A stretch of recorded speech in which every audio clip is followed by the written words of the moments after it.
तो आज के लेक्चर को स्टार्ट करते हैं। आज हम पढ़ने वाले हैं इनहेरिटेंस। ठीक है, तो उसके लिए सबसे पहले मैं यहाँ पर जाके एक कोलैब की नोटबुक भी बना लेता हूँ। ठीक हो गया। और उसके साथ साथ यहाँ पर एक नए पेज पे चले जाते हैं। अच्छा, तो हम बात करने वाले हैं आज इनहेरिटेंस की। बात करने वाले एक बहुत ज़्यादा ज़रूरी टॉपिक है इनहेरिटेंस। अच्छा, ये अक्सर पूछा जाता है। हो सकता है ना भी पूछें, हो सकता है पूछ लें, मगर अगर ऑब्जेक्ट ओरिएंटेड प्रोग्रामिंग का क्वेश्चन आ जाता है तो काफ़ी ज़्यादा चांस है कि इसका जो है क्या कहते हैं क्वेश्चन आएगा। ठीक है।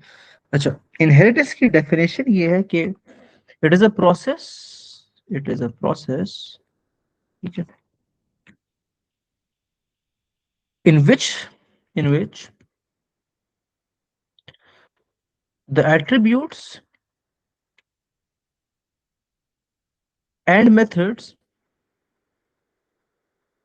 ऑफ वन क्लास, ठीक है, एक क्लास के एट्रीब्यूट्स और मेथड्स, ठीक है, are copied to another class.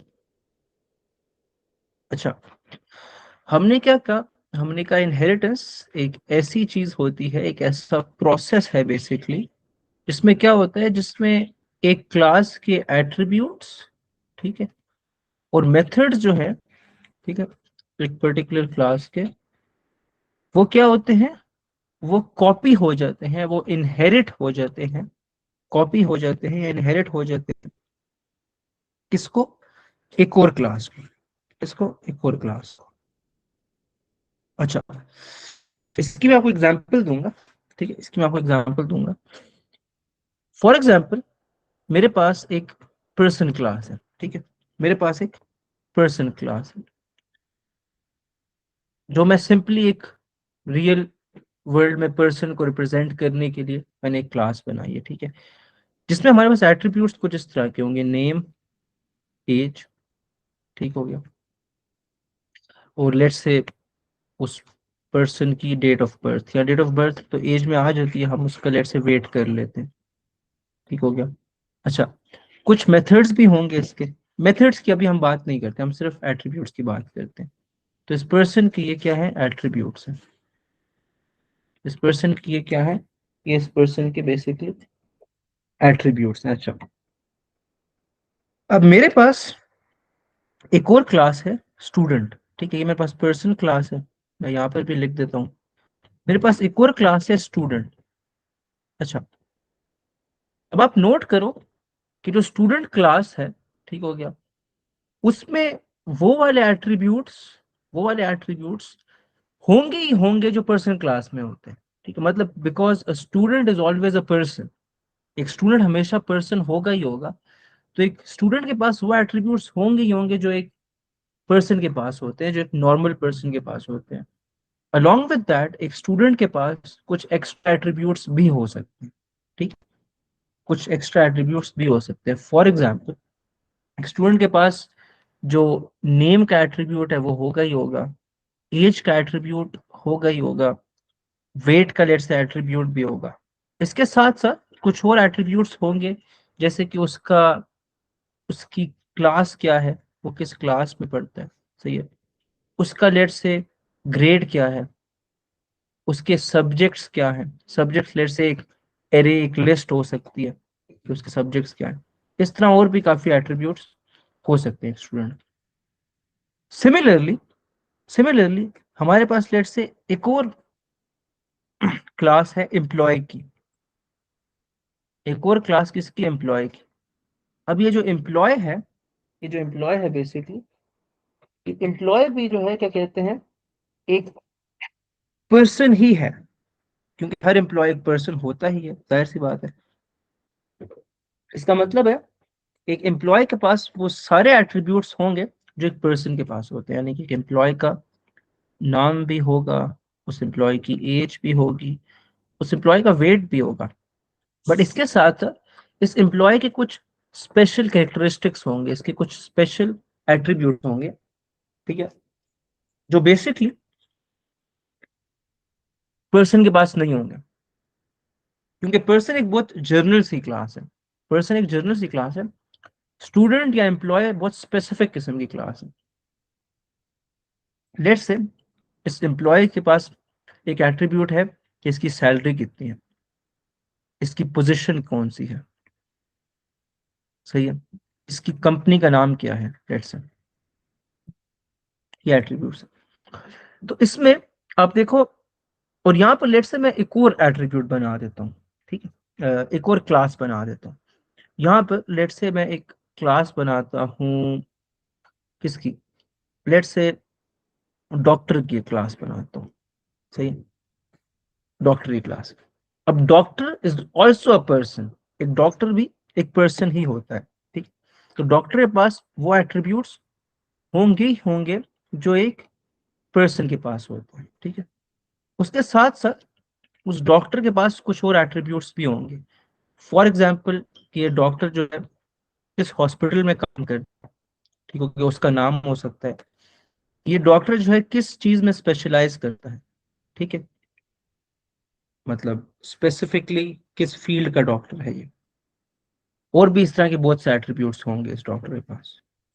तो अब आप यहाँ पर नोट करो, तो हमारे पास कुछ एट्रीब्यूट्स कॉमन हैं, जैसे कि नेम, एज, वेट, जो कि एक पर्सन के एट्रीब्यूट्स हैं, वो इन तीनों क्लासेस में कॉमन है। इन तीनों क्लासेस में क्या कॉमन है, नेम, एज, वेट, ठीक है, क्लासेस में कॉमन है। इसमें भी कॉमन है, इसमें भी कॉमन है, इसमें भी कॉमन, तीनों क्लासेस में कॉमन, ठीक है। मेरे पास एक मेन क्लास है जो है पर्सन क्लास, ठीक हो गया। और मेरे पास तीन और क्लासेस हैं, डॉक्टर, स्टूडेंट और एम्प्लॉय, जो तीनों पर्सन है। अब बजाय इसके कि मैं जो है क्या कहते हैं डॉक्टर में भी वही तीन सेम एट्रीब्यूट्स लिखूं, स्टूडेंट में भी वही तीन तीन सेम एट्रीब्यूट्स लिखूं, एम्प्लॉय में भी वो तीन सेम एट्रीब्यूट्स लिखूं, मैं ये करता हूं कि मैं यहाँ पर इनहेरिटेंस यूज करता हूँ। मैं यहाँ पर इनहेरिटेंस यूज करता हूँ, यानी कि ये जो डॉक्टर है, ये जो स्टूडेंट है, जो एम्प्लॉय है, ये जो इनकी क्लासेस हैं, ये अपने एट्रीब्यूट्स पर्सन क्लास से लेंगे। क्या करेंगे, पर्सन क्लास से लेंगे या पर्सन क्लास से इनहेरिट करेंगे, पर्सन क्लास से इनहेरिट करेंगे। तो यहाँ पर बेसिकली तीन एट्रीब्यूट्स हैं हमारे पास, जो इसके मेन एट्रीब्यूट्स हैं, वो डॉक्टर को में भी चले जाएंगे, स्टूडेंट में भी चले जाएंगे, एम्प्लॉय में भी चले जाएंगे। और अगर कोई क्लास है जो पर्सन के अंडर फॉल करती है, जैसे कि लेट से इंजीनियर हो सकता है, टीचर हो सकता है, कोई भी चीज, any thing that could be a person, वो इसके अंडर फॉल कर सकता है, ठीक है। तो this is the concept of inheritance, ठीक है, कि यहाँ पर एट्रीब्यूट्स और मेथड्स भी, बट अब सिर्फ सिंप्लीफाई करने के लिए सिर्फ एट्रीब्यूट्स की बात करें, attributes are copied to other classes. ये जो और क्लासेस हैं इनमें एट्रीब्यूट्स कॉपी के कर दिए जाते हैं, ठीक है। इस चीज को इनहेरिटेंस कहते हैं, जब एक क्लास, एक से ज्यादा क्लास, एक से ज्यादा क्लासेस किसी और क्लास के एट्रीब्यूट्स और मेथड्स को कॉपी कर ले, ठीक है, तो क्या होता है, हम उसको इनहेरिटेंस कहते हैं। और इस केस में जनरली ये होता है कि जो बड़ी क्लास होती है जिससे एट्रीब्यूट्स कॉपी किए जा रहे होते हैं, वो एक जर्नल फॉर्म होता है ज्यादा, जिस तरह person is a very general form, ठीक है। Doctor, student, employee, teacher, engineer, ये सारे बहुत स्पेसिफिक क्लासेस हैं, person is a general class, ठीक। तो this is the basic idea of inheritance, this is the basic idea of inheritance. यहाँ पर मैं जाके एक और बहुत जरूरी बात को जल्दी से मेंशन करूंगा, और वो बात ये है कि let's say I have this class person, I have this class person, ठीक है। और ये जो है इस क्लासेस क्या कर रही हैं, इनहेरिट कर रही हैं, इससे तीन क्लासेस इनहेरिट कर रही हैं। एक एक है स्टूडेंट और एक है एम्प्लॉय, ठीक है। अच्छा, यहाँ पर एक जरूरी बात यह है कि जो पर्सन क्लास है ना, इसके कुछ स्पेसिफिक नाम होते हैं। इसको पेरेंट क्लास भी कहा जाता है, इसको क्या कहा जाता है, पेरेंट क्लास, क्योंकि it is kind of the parent of these of other classes. इसको पेरेंट क्लास कहा जाता है because it is kind of the parent. इनको जो है, इनको ये जो बाकी क्लासेस हैं जो इनहेरिट करती हैं, इनको चाइल्ड क्लास भी कहा जाता है। इनको चाइल्ड क्लास भी कहा जाता है क्योंकि ये बेसिकली इनहेरिट कर रही हैं। ये क्या कर रही है? इनहेरिट कर रही है। पर्सन दे रहा है, ये ले रहे हैं। ठीक हो गया? मतलब फॉर एग्जाम्पल, आपके पास जो फ्यूचर में आपके जो फादर के पास प्रॉपर्टी है, यू एन इनहेरिट दैट। आपके जो पेरेंट्स की प्रॉपर्टी हो जाए, you inherit that. Just like this, ये वो पेरेंट क्लास जिससे चाइल्ड क्लासेस इनहेरिट करती है, उससे चिल्ड्रन इनहेरिट कर। ठीक है? तो वो parent class, okay, that basically gives its attributes and methods to the child class. अच्छा, वो ऐसा नहीं होता कि वो अपने एट्रीब्यूट्स दे देता है और उसके पास नहीं रहते, उसके पास भी होते हैं, but they are kind of copied to the child class. They are kind of copied to the child class. अच्छा, इसलिए कुछ और नाम भी है, हम इसको सिर्फ पेरेंट और चाइल्ड नहीं कहते, इनके लिए और नाम भी यूज होते हैं। फॉर एग्जाम्पल, इसको जो है क्या कहते हैं, सुपर क्लास भी कहा जाता है। और ये आप नाम काफी सुनोगे, सुपर क्लास। और इनको जो है क्या कहते हैं, इनको सब क्लास भी कहा जाता है। क्या कहा जाता है? सब क्लास। ठीक है? सुपर क्लास भी कहा जाता है। जो पेरेंट क्लास होती है, जो क्लास अपने एट्रीब्यूट्स मेथड्स दे रही होती है, उसको सुपर क्लास या पेरेंट क्लास कहा जाता है। जो क्लास एट्रीब्यूट्स ले रही होती है, उसको चाइल्ड क्लास या सब क्लास भी कहा जाता है। और एक और नाम भी है, मल्टीपल नाम है। इसको जो है, इसको जो पेरेंट क्लास है, इसको बेस क्लास भी कहा जाता है। बेस क्लास भी कहा जाता है। जो सब क्लास है, जो चाइल्ड क्लास है, इसको बेसिकली डिराइव्ड क्लास भी कहा जाता है। Derived class. तो ये कुछ नाम है जो आप देखोगे कि एग्जाम में या बुक में या मतलब पास पेपर्स में यूज हो रहे होंगे। ठीक हो गया? यूज हो रहे होंगे। पेरेंट्स के लिए जो मतलब क्लास जिससे इनहेरिट किया जा रहा है, उसके लिए पेरेंट्स, सुपर, बेस का वर्ड यूज हो रहा होगा। जो क्लास अपने जो क्लास दूसरी क्लास से एट्रीब्यूट्स ले रही है, उसके लिए जो है क्या कहते हैं, चाइल्ड का वर्ड यूज किया जा रहा होगा, सब का वर्ड यूज किया जा रहा होगा, या डिराइव्ड का वर्ड यूज किया जा रहा है। ठीक है? So it's just like the concept as you inherit stuff from your parents. Okay. Over here we have something called inheritance, where a class simply takes the attributes and methods of another class. Yeah, in more accurate words, you can say that the attributes of one class are copied to another class. Yes. मुझे बताओ, हमजा, ये clear है? हाँ। अच्छा, अब क्या करेंगे हम? अब जो है, हम इसको थोड़ा सा और डिस्कस करते हैं। एक और एग्जांपल लेते हैं। ठीक है? फॉर एग्जांपल आपके पास जो है क्या कहते हैं, एक क्लास है, शेप क्लास। आपके पास एक शेप क्लास है, तो मैं जरा पतला करता हूँ, शेप क्लास। अच्छा, अब शेप क्लास जो है, हमारे पास सुपर क्लास होने वाली है। मैं अब से सुपर का वर्ड यूज करूंगा। पेरेंट भी कह सकते हो, बेस भी कह सकते हो, मैं सुपर का वर्ड यूज करूंगा। ये हमारे पास क्या होने वाली है? ये हमारे पास सुपर क्लास होने वाली है। अच्छा, ये जो शेप है, इससे कुछ क्लासेस इनहेरिट करेंगी, क्योंकि ये एक जर्नल क्लास होने वाली है। ये काफी एक जर्नल किस्म की क्लास है, क्योंकि आप देखो तो आपके पास शेप्स तो एग्जिस्ट करती हैं, ठीक है, बट मतलब स्पेसिफिक शेप्स एग्जिस्ट करती हैं, जैसे कि ट्रायंगल हो जाता है, स्क्वायर हो जाता है, रेक्टेंगल हो जाता है, ट्रेपीजियम हो जाता है, सर्कल हो जाता है। बट आपके पास जो है क्या कहते हैं, शेप नाम की शेप कोई मतलब ऐसी चीज एग्जिस्ट नहीं करती। Shape is just a category जिसके अंदर you have particular specific shapes. ठीक है? अच्छा, अब यहाँ पर लेट्स से मेरे पास कुछ स्पेसिफिक शेप्स हैं, जैसे कि ट्रायंगल हो गया, या हमारे पास रेक्टेंगल हो गया, या हमारे पास सर्कल हो गया। Now these are specific shapes. ठीक है? अच्छा, क्योंकि ये सारी शेप्स हैं, तो जो चीजें शेप क्लास के पास होंगी वो इन सब में कॉमन होंगी।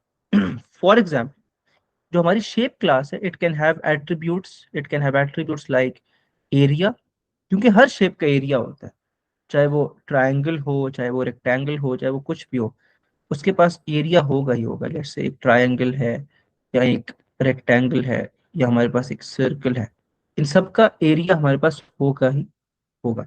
इसके साथ साथ उनके पास पेरीमीटर भी हो सकता है, जो बाउंड्री की लेंथ होती है, एक शेप की जो बाउंड्री की लेंथ होती है सारी, उसको पेरीमीटर कहते हैं। ठीक है, so these could basically be what, the attributes, these could be the attributes. Okay, and then we could also have methods, like for example एक method हो सकता है calculate area। methods में हमारे पास एक method हो सकता है calculate area, या हमारे पास एक method हो सकता है calculate parameter। ये हमारे पास कुछ specific methods हैं। क्या है? कुछ specific methods। अच्छा, अब जो भी शेप होगी ना, उसका एरिया या पेरीमीटर होगा ही होगा। हम इधर वैसे 2D शेप्स की बात करें, 3D शेप्स का एज सच हम पैरामीटर की बात नहीं करते, हम सिर्फ यहाँ पर 2D शेप्स की बात कर रहे हैं। अच्छा, जबकि देखो यहाँ पर जो है ना, जो मेरे पास बड़ी शेप्स है ना, जो सॉरी शेप क्लास है मेरे पास, शेप क्लास, उसके जो एट्रीब्यूट्स है वो ऐसे एट्रीब्यूट्स है जो सब में कॉमन है, ऐसे एट्रीब्यूट्स है जो सब में कॉमन है। ठीक हो गया? और उनके जो उसके पास जो मेथड्स हैं वो भी ऐसे मेथड्स हैं जो सब में कॉमन है। अब हम क्या करेंगे, हम पर्टिकुलर शेप क्लासेस की बात करेंगे, जैसे कि ट्रायंगल, रेक्टेंगल, सर्कल। तो उनके पास जो एट्रीब्यूट होंगे ना, उनके जो मेथड्स होंगे वो बड़े स्पेसिफिक किस्म के होंगे। वो क्या होंगे? वो बड़े स्पेसिफिक किस्म के होंगे। अच्छा, जैसे कि हमारे पास ये जो ट्रायंगल है, क्योंकि ट्रायंगल जो है वो जनरली मतलब इस तरह का होता है। ठीक है, ये हमारे पास ट्रायंगल इस तरह का भी हो सकता है। ठीक है, अब ये एक ट्रायंगल है लेट्स से, जिसकी सारी साइड्स इक्वल है, तो इसको हम कहते हैं आई गेस, इसको हम इक्विलेटरल ट्रायंगल कहते हैं। इक्विलेटरल, स्पेलिंग शायद सही ना हो, जो भी स्पेलिंग है, इक्विलेटरल ट्रायंगल। ठीक है, ये हमारे पास इसमें जिसमें राइट एंगल हो उसको हम कहते हैं राइट एंगल ट्रायंगल। ठीक है, राइट एंगल ट्रायंगल। अगर हमारे पास एक ऐसा ट्रायंगल हो जिसकी दो साइड सेम हो और एक डिफरेंट हो, तो इसको आइसोसेलेस ट्रायंगल कहते हैं। इसकी भी स्पेलिंग शायद गलत मैं लिखूं, बट ठीक है। तो जनरली हम ये देखते हैं कि हमारा जो ट्रायंगल है उसकी, हमारे पास एट्रीब्यूट्स में उसकी साइड लेंथ्स आएंगी। ठीक है, मतलब एक जो बिल्कुल इरेगुलर किस्म का ट्रायंगल है ना, उसकी मैं कहता हूँ लेट से एक साइड ए है, सही है, दूसरी बी है, तीसरी लेट से उसकी साइड सी है। ये बिल्कुल एक इरेगुलर ट्रायंगल है। तो मैं इसके एट्रीब्यूट्स में सिंपली, इस ट्रायंगल के एट्रीब्यूट्स में मैं लिख सकता हूँ कि the attributes of this triangle are side one, side two and side three. ये इसके एट्रीब्यूट्स। ठीक है, उसके साथ एक एट्रीब्यूट आप टाइप का भी कर सकते हो, कि किस टाइप का ट्रायंगल है, मतलब इक्विलेटरल ट्रायंगल है, राइट एंगल ट्रायंगल है, आइसोसेलेस है, या बिल्कुल ही इरेगुलर ट्रायंगल है, किस टाइप का ट्रायंगल। ठीक है, सो इस टाइप की इस टाइप के एट्रीब्यूट्स हो सकते हैं। ऑन द अदर हैंड, अगर हम, ये मैंने सिर्फ एट्रीब्यूट्स की बात की, मेथड्स की बात नहीं की, अगर हम इसकी बात करें रेक्टेंगल की, तो फॉर रेक्टेंगल आपके पास रेक्टेंगल जो होता है उसकी एक बेस होती है जिसको विड्थ भी कहते हैं, और हाइट होती है। तो इसके जो वो होंगे एट्रीब्यूट्स होंगे, वो मेनली क्या होंगे, इसके एट्रीब्यूट्स में मेरे पास दो ही होंगे मेन। एक जो है क्या कहते हैं, उसकी बेस होगी, और एक उसकी हाइट होगी। ठीक है, और अगर हम अब सर्कल की बात करें, ठीक है, अगर हम लेट से सर्कल की बात करते हैं, तो एक सर्कल में we know that we have the radius. ठीक है, हमारे पास रेडियस होता है, एंड दैट्स इट। एक सर्कल में मेन रेडियस ही होता है, and then we also have pi, जिसकी वैल्यू 3.142 है। तो इसके एट्रीब्यूट्स में विल ओनली हैव रेडियस। तो आप देखो यहाँ पर स्पेसिफिक शेप्स के एट्रीब्यूट्स डिफर कर रहे हैं, मगर there are some attributes that are been taken from the super class. जो सुपर क्लास है उससे एट्रीब्यूट्स लिए जा रहे हैं, ठीक है। तो यहाँ पर अब हमारे पास अगेन इनहेरिटेंस हो रही है, ठीक है। ये जो पर्टिकुलर एलिमेंट्स हैं, ठीक है, ये एट्रीब्यूट्स हैं, ये वाले ये जो है क्या कहते हैं सबके पास जाएंगे। उसके साथ साथ हर शेप के, हर टाइप ऑफ शेप के, चाहे वो ट्राइंगल है, रेक्टेंगल है, सर्कल है, उनके अपने पर्टिकुलर एट्रीब्यूट्स भी हैं, और डेफिनेटली उनके मेथड्स भी होंगे, उनके अपने गेटर्स, उनके अपने सेटर्स भी होंगे। तो हमजा मुझे बताओ ये चीज क्लियर है? मैंने बस एक और एग्जांपल दी ताकि आइडिया थोड़ा ज्यादा इन्फोर्स हो जाए। हाँ। अच्छा ठीक है, ओके। अच्छा, अब मैं क्या करूंगा, मैं यहाँ पर जाकर एक न्यू नोटबुक बनाऊंगा और मैं यहाँ पर करूंगा ऑब्जेक्ट ओरिएंटेड प्रोग्रामिंग 3। अब हम इसके उसकी बात करते हैं, इसके हम कोड की बात करते हैं कि हम इसको बेसिकली कोड में कैसे लिखते हैं। तो मैं यहाँ पर जाके लिखता हूँ, ओ पी लेक्चर नंबर 3। अच्छा, तो अब हम डिस्कस करने वाले हैं इनहेरिटेंस के कोड को, ठीक है। तो मैं एक क्लास ले लेता हूँ जो हमारी सुपर क्लास होने वाली है, ठीक है। यहाँ पे मैं एक कमेंट डाल देता हूँ सुपर क्लास, ठीक है। और मैं यहाँ पर जाके कहता हूँ क्लास शेप, ठीक। अच्छा, ये जो क्लास शेप होने वाली है, सॉरी मैंने ब्रैकेट्स डाल दी, क्लास शेप, इसका मैं सबसे पहले कंस्ट्रक्टर लिखता हूँ, क्योंकि अगर हम कंस्ट्रक्टर नहीं लिखेंगे तो हम इसके एट्रीब्यूट्स को डिफाइन नहीं कर सकते। तो मैं कहूँगा D E F double underscore I N I T double underscore, और फिर ब्रैकेट्स में सेल्फ डाल दूंगा, और फिर दो एट्रीब्यूट्स। अच्छा, इन एट्रीब्यूट्स का मैं कोई भी नाम लिख सकता हूँ, क्योंकि ये बेसिकली कंस्ट्रक्टर के पैरामीटर्स होंगे, एक्चुअल एट्रीब्यूट्स के ये नाम नहीं होंगे। ये सिर्फ जो कंस्ट्रक्टर में पैरामीटर वैल्यूज जा रही हैं उनका नाम होगा, ठीक हो गया। इनको मैं बाद में भी नाम दे सकता हूँ। अभी मैं यहाँ पर लिखता हूँ सेल्फ डॉट एरिया और सेल्फ डॉट पैरामीटर, ठीक है।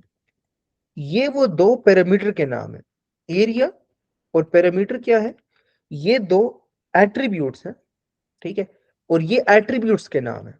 इनके आगे मैं डबल अंडरस्कोर डाल देता हूँ ताकि ये क्या हो, ये प्राइवेट रहे, ठीक है। इसका मतलब है ये प्राइवेट है, एक्चुअल में प्राइवेट नहीं होते, बस पाइथन में हम यहाँ पर दो अंडरस्कोर डाल देते हैं जस्ट टू डिनोट कि अच्छा ये प्राइवेट एट्रीब्यूट्स हैं, जिसको हमने पिछली क्लास में काफी डिटेल में डिस्कस भी किया था। अच्छा, यहाँ पर मैं जो पैरामीटर्स होते हैं उनको कोई भी नाम दे सकता हूँ, उनके नाम एट्रीब्यूट्स जैसे भी हो सकते हैं। मैं एरिया कॉमा पैरामीटर भी कह सकता हूँ, ठीक है। और मैं यहाँ पर लिखूंगा self dot double underscore area is equal to area. अब ये वाला जो एरिया है, ये बेसिकली इस क्लास के इसके क्लास के ऑब्जेक्ट के एट्रीब्यूट का नाम होगा, ये एट्रीब्यूट का नाम होगा। और ये एरिया जो है, ये सिर्फ ये जो फंक्शन के पैरामीटर्स हैं, ये जो कंस्ट्रक्टर के पैरामीटर्स हैं, ये उसका नाम है, ठीक है। तो ये सिंपल उसके कंस्ट्रक्टर के पैरामीटर का नाम है, जबकि ये अंडरस्कोर एरिया जो है ये हमारे पास एट्रीब्यूट का नाम है। और फिर मैं लिखूंगा self dot double underscore parameter is equal to parameter, ठीक है। मैं अगेन यहाँ पर न्यू पैरामीटर न्यू एरिया भी लिख सकता हूँ, सेम बात है, कोई फर्क नहीं पड़ता। अच्छा, एग्जाम में आपको इस तरह की नोटेशन भी नजर आ सकती है, इसलिए मैंने कहा ये वाली नोटेशन भी मेंशन कर दें। अच्छा, इसके साथ साथ लेट्स से आपके पास दो एट्रीब्यूट्स है, एक है कैलकुलेट एरिया, तो मैं कहूंगा डी एफ, ठीक है, कैलकुलेट एरिया, सेल्फ इसमें पास करेंगे, ठीक हो गया। और मैं कहूंगा जो भी इसका वो है क्या कहते हैं इम्प्लीमेंटेशन है, ठीक हो गया।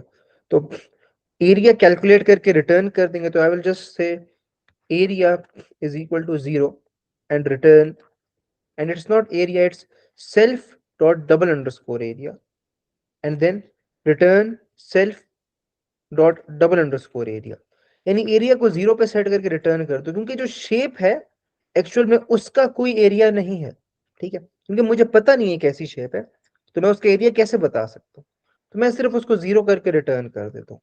अगेन मैं यहाँ पर जाके कहूंगा कैलकुलेट पैरामीटर, तो D F calculate perimeter, self pass करूंगा इसमें, and I will say self dot perimeter is equal to 0, return self dot double underscore perimeter. अच्छा, डबल अंडरस्कोर मैं पिछले उसमें भूल गया हूँ, तो वो मैं यहाँ पर डाल देता हूँ, डबल अंडरस्कोर। ये मैंने इस जो सुपर क्लास थी इसका क्या लिखा, इसके दो एट्रीब्यूट्स लिखे, इसका एक मेथड दूसरा मेथड लिखा, ठीक है।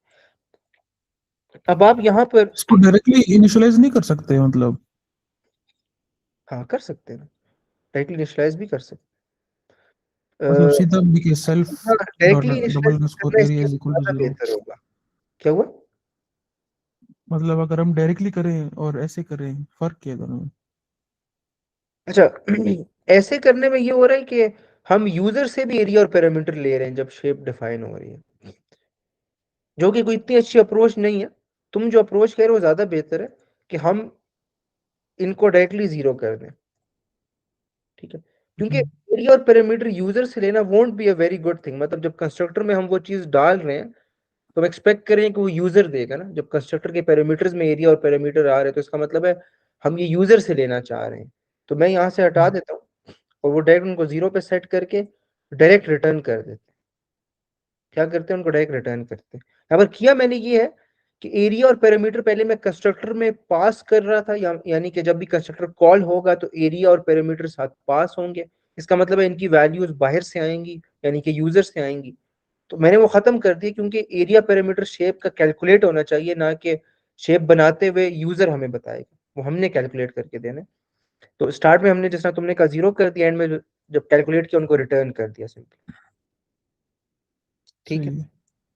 अच्छा, अब मेन आते हैं यहाँ पर इनहेरिटेंस की बात पे, जो मेन इनहेरिटेंस का सिंटैक्स है और बहुत इजी है, बहुत ज्यादा इजी है।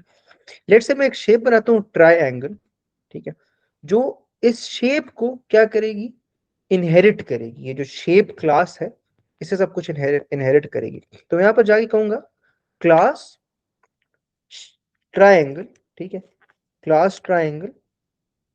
फिर मैं क्या करूंगा, ब्रैकेट्स डालूंगा, ठीक है, क्लास ट्रायंगल, ब्रैकेट्स डालूंगा, और इस ब्रैकेट में मैं उस क्लास का नाम लिखूंगा जिससे इसने इनहेरिट करना है। उस क्लास का नाम लिखूंगा जिससे इस ट्रायंगल वाली क्लास ने इनहेरिट करना है।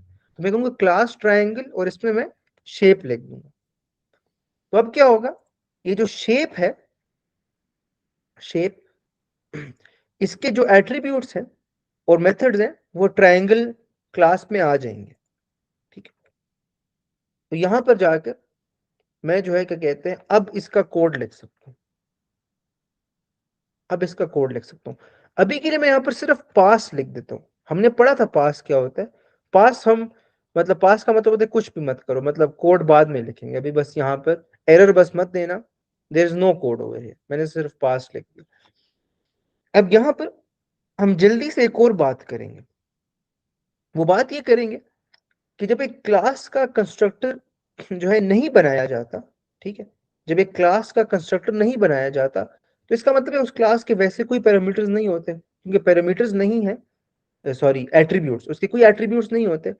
तो एक क्लास का अगर कंस्ट्रक्टर नहीं बनाया गया तो इसका मतलब उसके कोई एट्रीब्यूट्स नहीं है, ठीक हो गया। अच्छा, जब कंस्ट्रक्टर नहीं बनाया जाता तो इसका मतलब है कि क्या अभी भी हम उस क्लास के ऑब्जेक्ट्स बना सकते हैं, क्योंकि कंस्ट्रक्टर तो हमने नहीं बनाया। तो उसका जवाब है कि हाँ बिल्कुल बना सकते हैं। क्यों?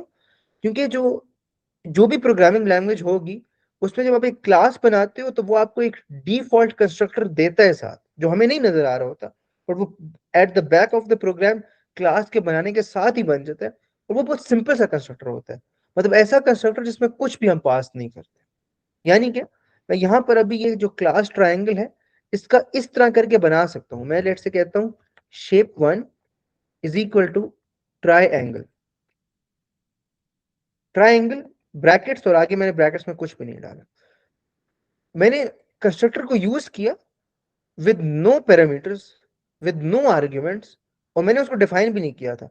तो सवाल ये होता है कि अगर मैंने डिफाइन नहीं किया तो ये आया कहां से? तो इसका जवाब ये है कि it is over there by default. जब भी आप क्लास बनाते हो तो उसके साथ एक ऐसा कंस्ट्रक्टर बनता ही बनता है कि उसमें कोई भी आर्ग्यूमेंट्स ना हो। हाँ, जब हम अपना कंस्ट्रक्टर बना देते हैं तो डिफॉल्ट कंस्ट्रक्टर खत्म हो जाता है। जब हम अपना कंस्ट्रक्टर बना देते हैं तो डिफॉल्ट कंस्ट्रक्टर खत्म हो जाता है। ये मैं एज एन इंपॉर्टेंट पॉइंट यहाँ पर लिख लेता हूँ। यहाँ पर जाकर मैं कहता हूँ कि एज एन इंपॉर्टेंट पॉइंट यहाँ पर हम लिखते हैं कि when we do not define a constructor in a class, ठीक है, when we do not define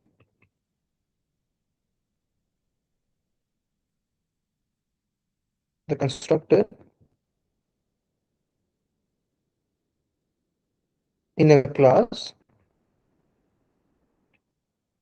there is a default constructor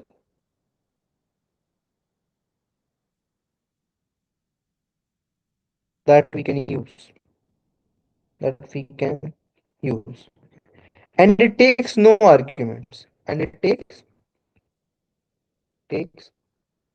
no arguments. तो ये कह रहे हैं कि जब हम अपना कंस्ट्रक्टर डिफाइन नहीं करते, when we do not define a constructor, ठीक है, there is always a default constructor, एक default constructor हमेशा एग्जिस्ट करता ही करता है, ठीक है, and it takes no arguments, उसमें कोई आर्ग्यूमेंट्स नहीं होते, क्योंकि क्या आर्ग्यूमेंट्स होंगे, कोई एट्रीब्यूट ही नहीं है, तो आर्ग्यूमेंट्स देकर क्या करना, ठीक है। तो हमसे ये चीज क्लियर है।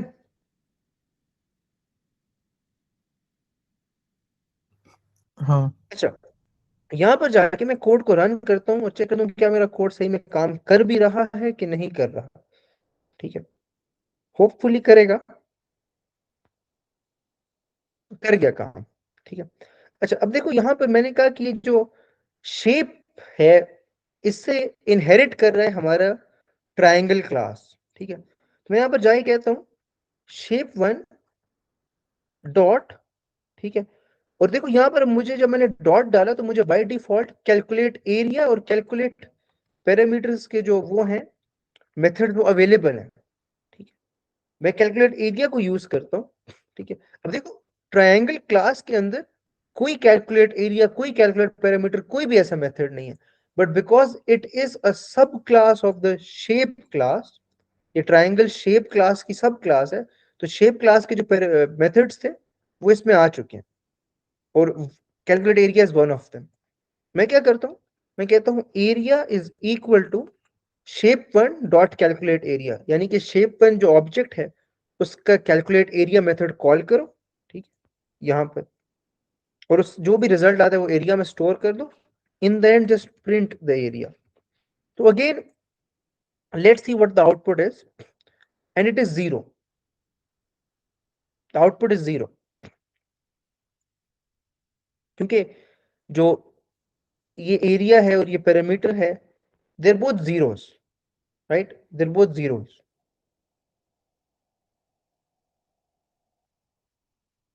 ठीक है। सही है। यहां पर जाकर मैं ये भी कह सकता हूं कि let's say shape one dot area, ठीक है। अच्छा, ये जो शेप वन है इसका, इसको मैं एक्सेस करना चाह रहा हूँ एरिया, ठीक है। ट्राई करते हैं इसको, लेट्स से मैं 100 पे सेट कर देता हूँ, यानी शेप वन जो बेसिकली ट्राइंगल क्लास का ऑब्जेक्ट है, क्योंकि वो शेप से इनहेरिट कर रहा है शेप क्लास से, तो उसके पास एरिया और पैरामीटर भी होंगे, ये दो एट्रीब्यूट्स भी होंगे। तो मैंने इसका एरिया एट्रीब्यूट एक्सेस किया, मैंने कहा shape one dot area is equal to 100, और अब जब मैं इसको रन कर रहा हूं तो हमें जो है एरिया चेंज हो नहीं होता हुआ नजर आ रहा, and why is this so, area change हो जाना चाहिए। प्राइवेट नहीं है? क्या हुआ? प्राइवेट है ना एरिया? हाँ प्राइवेट आपने तो है, नोट बट बोला तो। हमने कहा था ना कि ट्रूली प्राइवेट तो कुछ भी नहीं होता। हम्म, अगर मैं इसको नॉन प्राइवेट भी बना दूं तो उससे नहीं मुझे लगता कोई फर्क पड़ता है। अब एरर आ गया, अच्छा यहाँ पर एरर आया, अब 100 हो रहा है, अब हम्म, 100 नहीं हो रहा था, बड़ी अजीब सी बात उस टाइम है। प्राइवेट था ना। या वो प्राइवेट था मगर मतलब फिर ये लाइन एरर क्यों नहीं दे रही अगर प्राइवेट है? दूसरा ये कि प्राइवेट तो मतलब या प्राइवेट हम है। क्लास के अंदर ही है इसीलिए। बहुत हम्म, इंटरेस्टिंग चीज है ये यार। हम्म। अच्छा, एक मिनट दो, एक काम करते हैं, यहाँ पर जाते हैं, चैट जीपीटी से पूछते हैं कि why does the area attribute is still 0 after we change it to 100।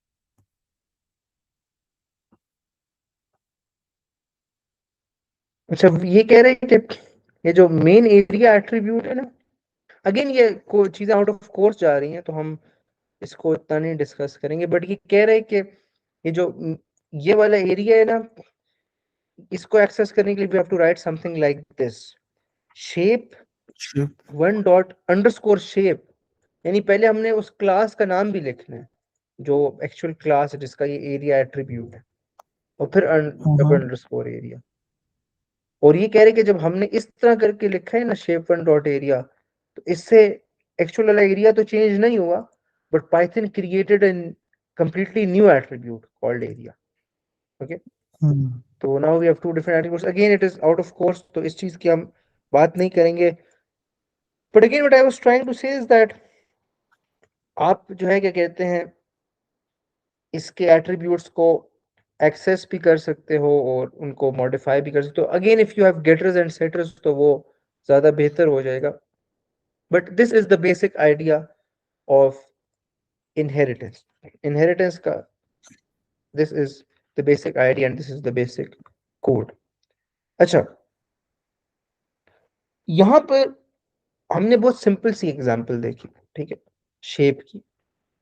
अब यहाँ पर लेट से मेरे पास जो है क्या कहते हैं, मैं शेप के अंदर जाकर, जो ट्राइंगल है उसके अंदर जाके लेट से कंस्ट्रक्टर डिफाइन करता हूँ, ठीक है, और इस बार हम कुछ वैल्यूज लेने वाले हैं, लेट से साइड वन, इस तरह लिखते हैं side one comma side two comma side three, ठीक है, and again I will say self dot side one is equal to side one, self dot side 2 is equal to side 2, and then self dot side 3 is equal to side 3।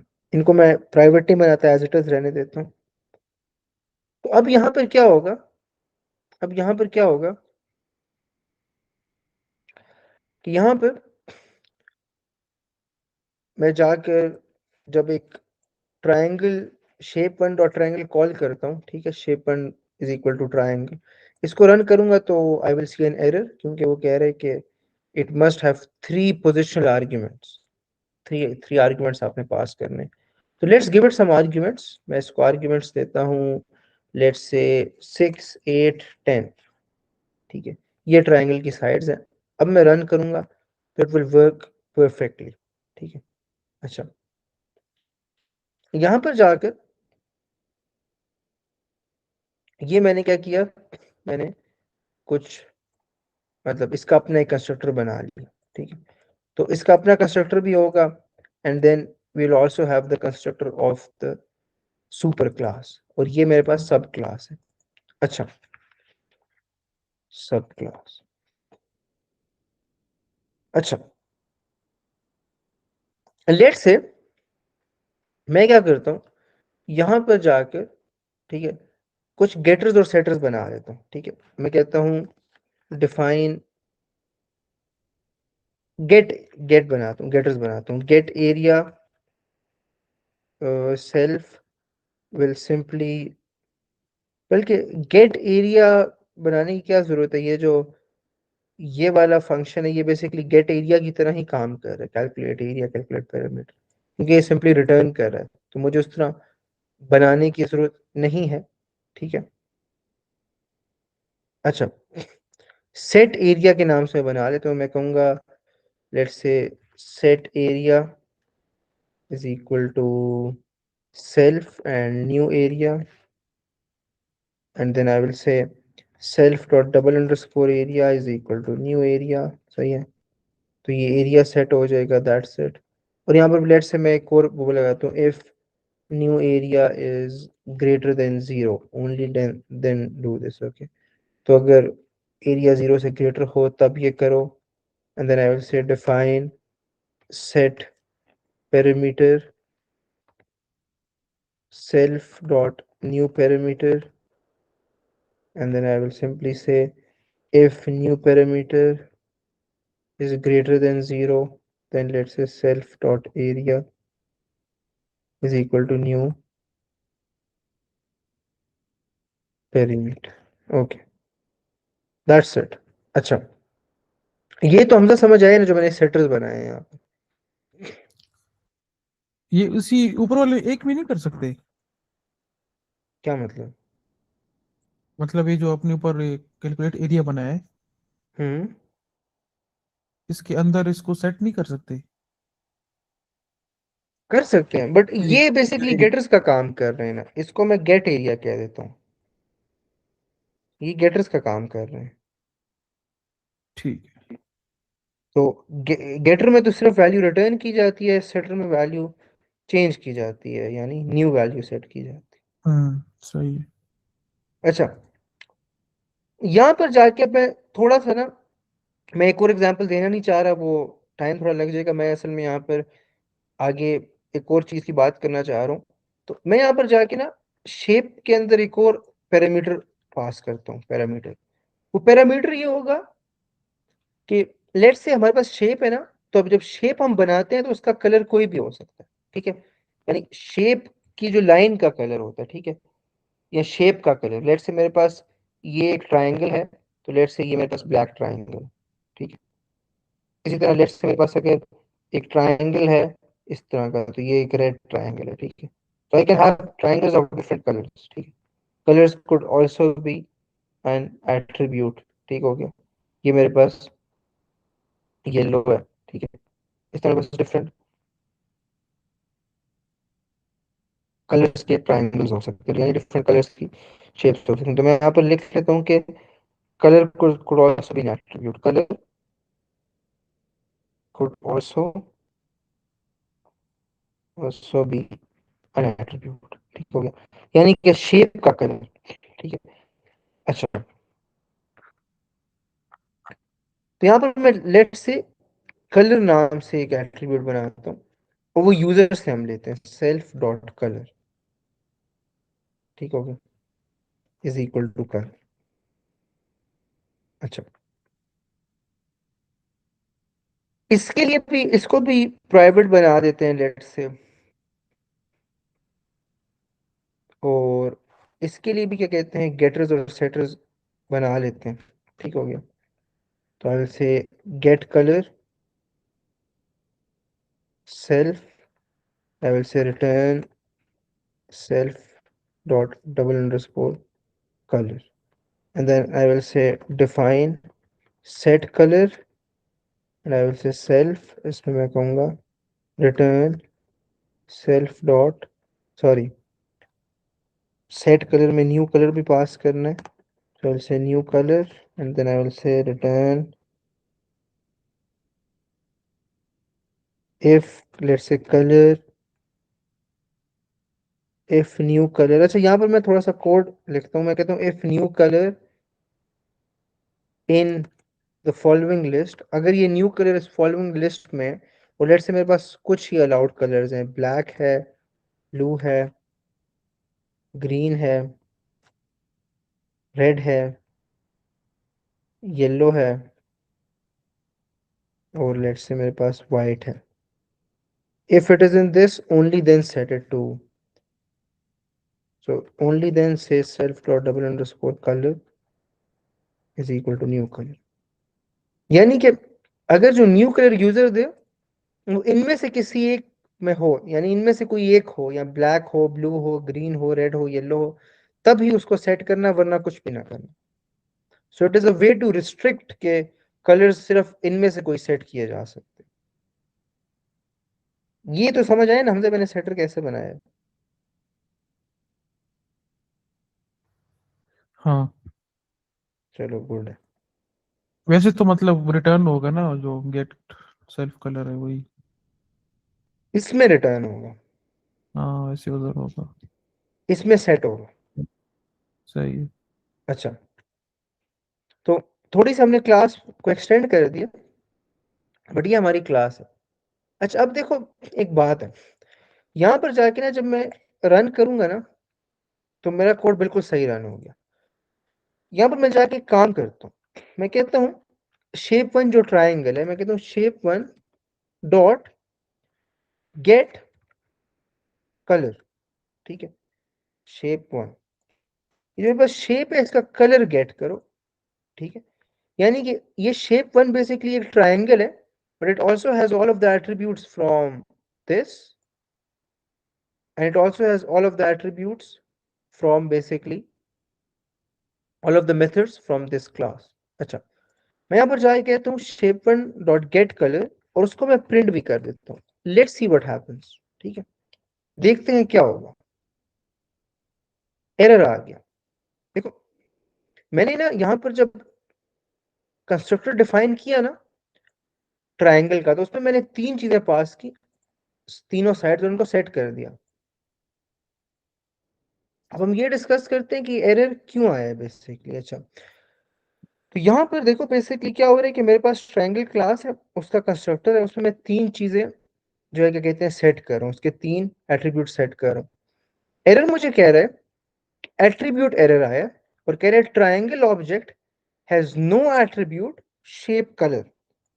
यानी कि वो basically ये बताना चाह रहे हैं कि यार देखो, आपने ट्रायंगल को जब यूज किया है ना, तो उसमें आपने ट्रायंगल क्लास के अपने तीन एट्रीब्यूट्स तो सेट कर दिए, बट उसके जो पेरेंट क्लास है शेप, सही हो गया, उसका एट्रीब्यूट आपने सेट नहीं किया.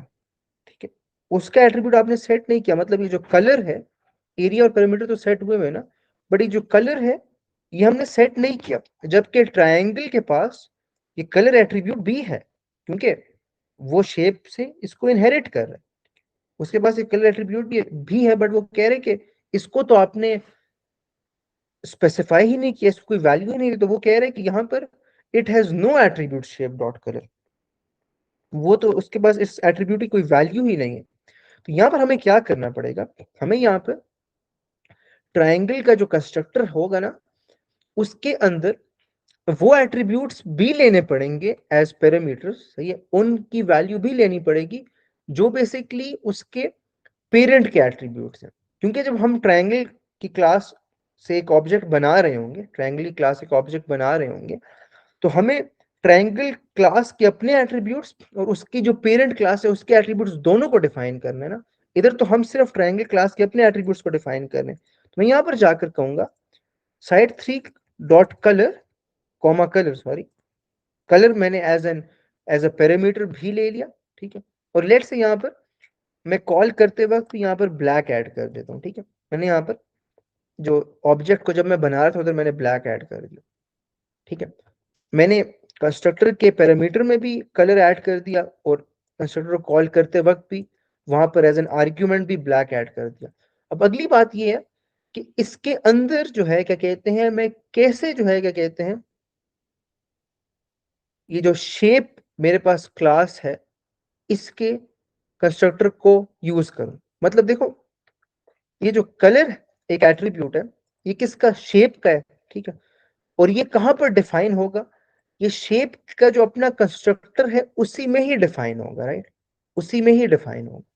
जो शेप का अपना कंस्ट्रक्टर है उसी के अंदर ही क्या कहते हैं इसको हम सेट कर रहे हैं कलर को. एरिया और पेरीमीटर भी उधर सेट हो रहा है, बट वो एक वैल्यू पे, ऐसी वैल्यू पे सेट हो रहे हैं जो ऑलरेडी कहते हैं डिफाइंड है, हमें नहीं देनी पड़ी, बट कलर हमें देना पड़े।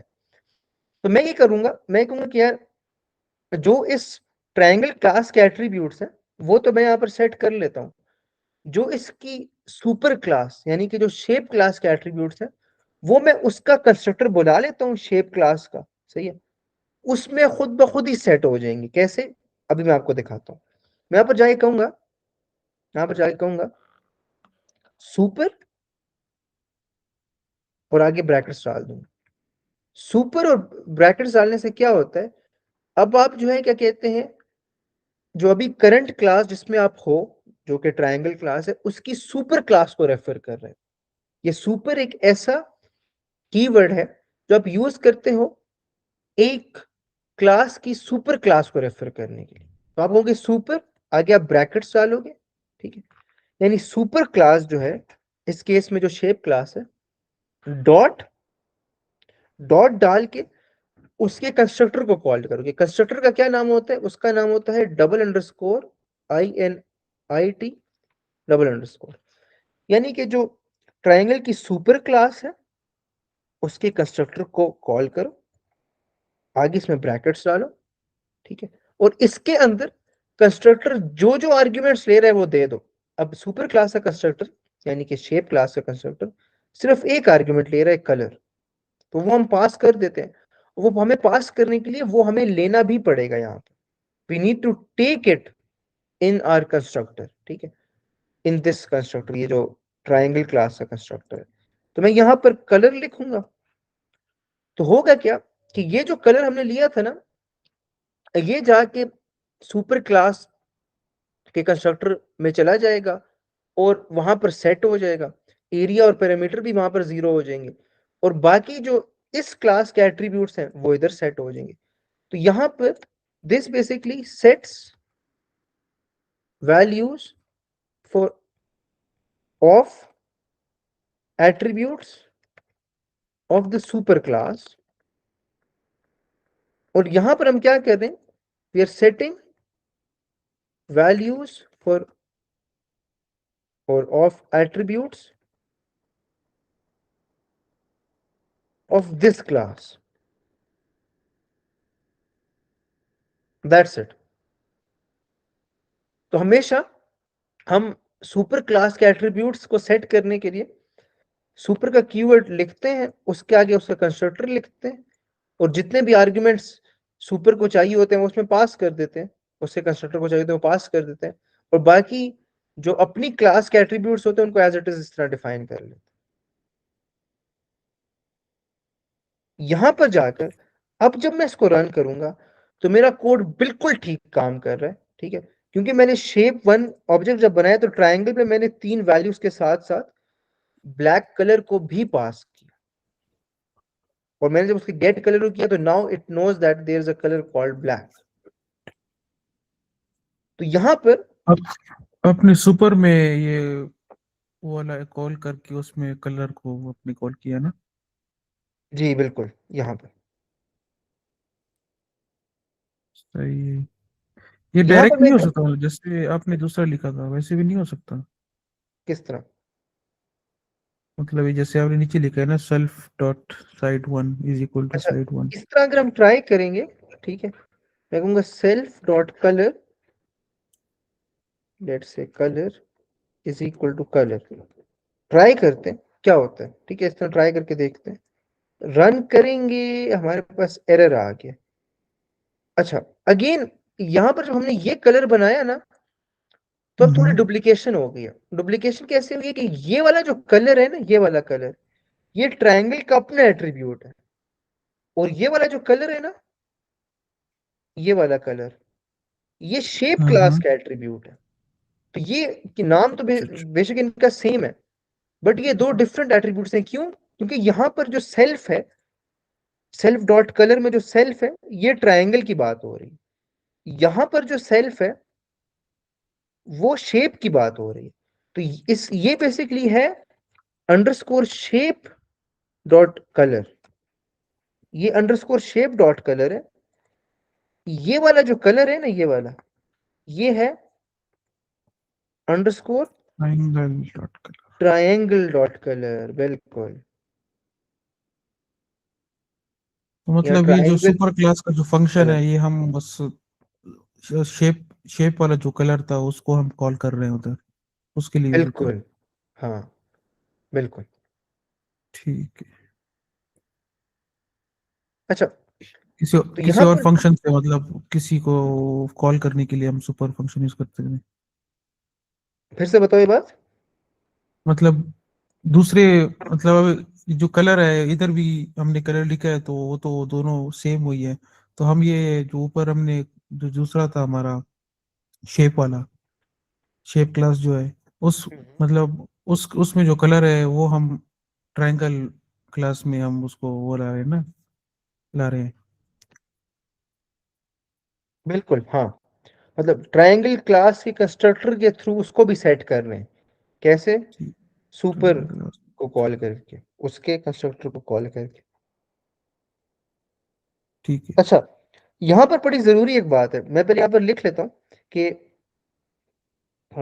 यहाँ पर लिख लेते हैं इसको कि when we define the constructor of a base class, sorry, of a subclass, and we initialize its attributes, we also need to we also need to initialize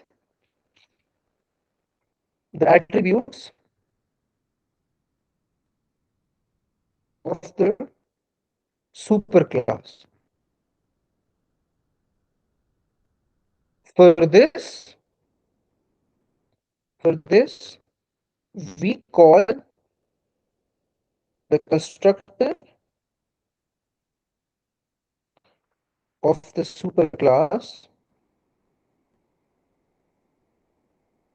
and pass required arguments. Required arguments. फिर मैं लिखूंगा we call we call the constructor of the superclass constructor of superclass using the super keyword. Super keyword. अच्छा, हमने इधर क्या बात की? हमने कहा कि जब हम कंस्ट्रक्टर डिफाइन करते हैं एक सब क्लास का, when we define the constructor of a subclass, okay, and we also initialize the attributes, ठीक है, so we need to initialize the attributes of the super class. सही है, जो सुपर क्लास के एट्रीब्यूट्स हैं हमें उनका भी ख्याल रखना पड़ता है, ठीक है। इसके लिए हम क्या करते हैं? इसके लिए हम सुपर क्लास का जो कंस्ट्रक्टर है, सही है, we call the constructor of the super class. सही है, हम सुपर क्लास के कंस्ट्रक्टर को भी पास वो क्या कहते हैं, कॉल करते हैं, ठीक हो गया। And we also pass the required arguments, ठीक है। And how do we call the constructor of the super class?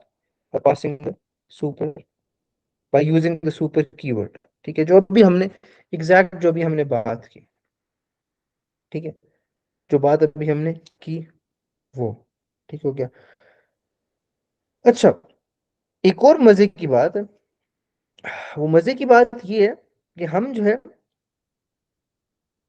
सिर्फ सुपर कीवर्ड को यूज करके नहीं कर सकते, सही है।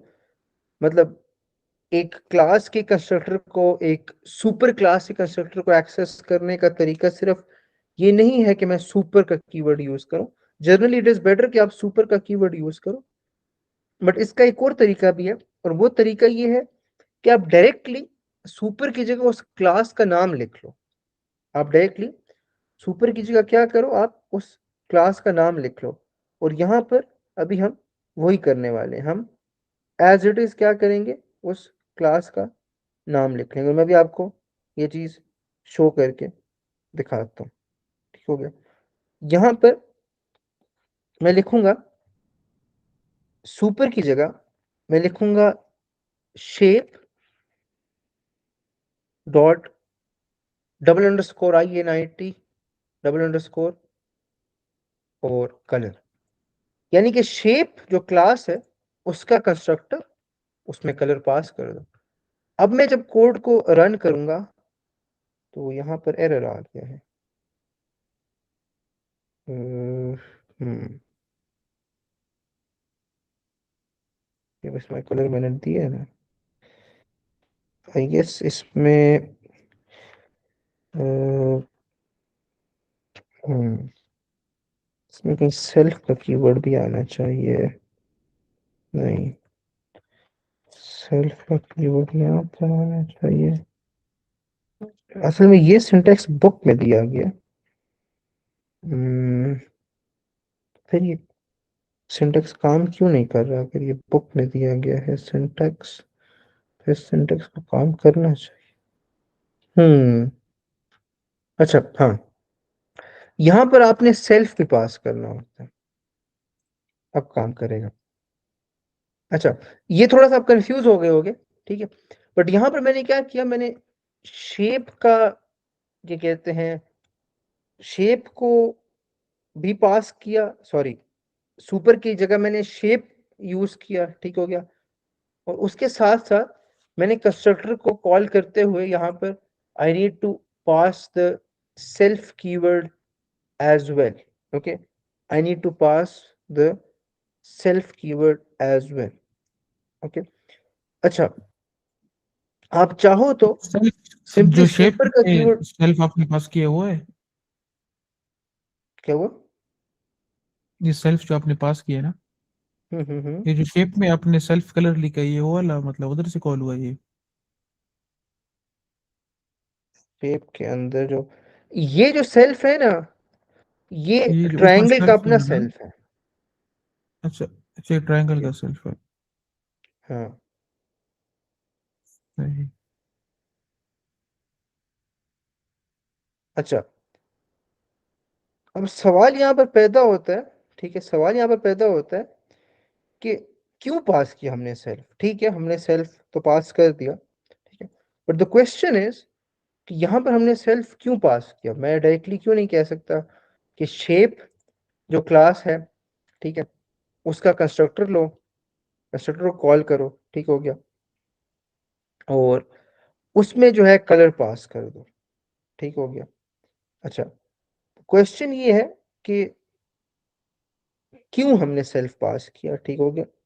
यहाँ पर मैं आपको क्या करता हूँ, सेल्फ हटा कर दिखाता हूँ, जो अभी हमने देखा भी था।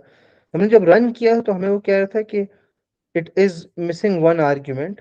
ठीक हो गया, एक आर्ग्यूमेंट को ये मिस कर रहा है। ठीक है, सेल्फ हम इसलिए पास करते हैं क्योंकि ये जो एक कंस्ट्रक्टर है ना, it is now kind of a function, ठीक है, which belongs to basically this class. ये क्लास, इस क्लास को बिलोंग करने वाला एक फंक्शन है। ठीक है, it is not not just any other function. ठीक हो गया। ये एक फंक्शन है जो इस क्लास को बिलोंग करता है, यानी कि ऑब्वियसली इस ऑब्जेक्ट को बिलोंग करता है।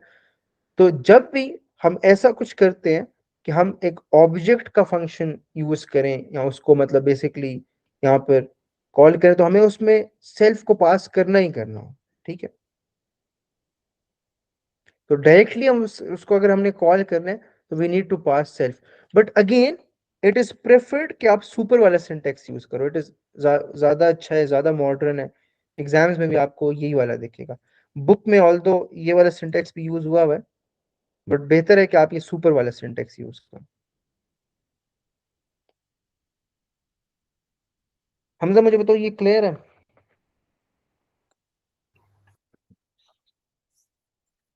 कि नहीं? यार इससे तो सुपर वाला थोड़ा ज्यादा सेंस बनाता है।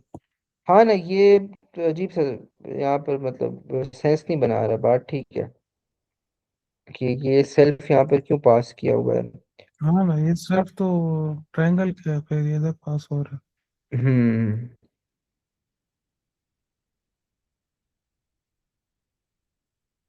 है। हम्म। यूज तो कर सकते हैं ना सुपर वैसे भी पेपर में। हाँ बिल्कुल बिल्कुल सुपर, बिल्कुल सुपर यूज करना ये। मतलब आपका कोई रिस्ट्रिक्शन तो नहीं है ना, एग्जाम में फुल सुपर यूज करो, मसला नहीं है, किसी भी तरह की कोई रिस्ट्रिक्शन नहीं है। तो अगेन हम वही करेंगे, यहाँ से मैं सेल्फ को ख़त्म करता हूँ, ठीक है। और यहाँ पर हम जाके कहेंगे सुपर, और हम इसी सिंटेक्स के साथ जो है क्या कहते हैं जाएंगे। अच्छा, तो ये हमारी हो गई इनहेरिटेंस, ठीक है। उसके साथ साथ हमने सुपर कीवर्ड यूज भी पढ़ लिया। अगला टॉपिक जो हमारा होना चाहिए वो होगा मल्टीपल इनहेरिटेंस, जिसकी हमने बात की थी।